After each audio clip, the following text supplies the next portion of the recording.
আলহামদুলিল্লাহ, বেকার জীবন সমাপ্তির উদ্দেশ্যে কোয়েল পাখি পালন করা শুরু করে দিলাম।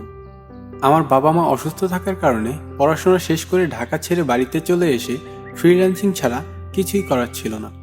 তাই একটা বন্ধুর বোনের শ্বশুরবাড়ির পরিত্যক্ত একটা খামারে কোয়েল পাখি পালন করার জন্য খামারটি প্রস্তুত করছি।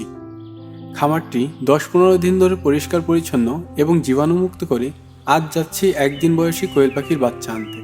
আমরা মূলত 3000 কোয়েল পাখির বাচ্চা দিয়ে শুরু করব। এখানে এসে দেখতে পাচ্ছি অনেক অনেক ডিম থেকে কৃত্রিম উপায়ে বাচ্চা ফোটানোর ইনকিউবেটর মেশিন।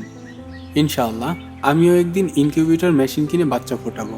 বাচ্চাগুলো ক্যারেটে করে ইজি বাইকে উঠিয়ে টাকাগুলো পরিশোধ করে আমরা এখন খামারের উদ্দেশ্যে যাচ্ছি। আমরা আগে থেকে বাচ্চার জন্য বুডিং করে চারপাশে পর্দাটা নিয়ে বুডিংয়ে লাইট জ্বালিয়ে রেখেছিলাম, যাতে করে দ্রুত তাপমাত্রা 37 ডিগ্রি হয়ে যায়। বাচ্চাগুলো মাশাআল্লাহ অনেক সুস্থ সবল দেখা যাচ্ছে। বাচ্চাগুলো প্রথম অবস্থায় পানির সাথে লাইফোভেট মিশিয়ে খাইয়ে দিব। এতে করে বাচ্চাগুলোর রোগ প্রতিরোধ ক্ষমতা বাড়বে। পরবর্তীতে কি হয় না হয় ভিডিওর মাধ্যমে আপনাদেরকে জানিয়ে দিব। তো আমাদের জন্য সবাই দোয়া করবেন, আল্লাহ যেন আমাদেরকে সফল করেন। সবাই ভালো থাকবেন, সুস্থ থাকবেন। আসসালামু আলাইকুম ওয়া রাহমাতুল্লাহ।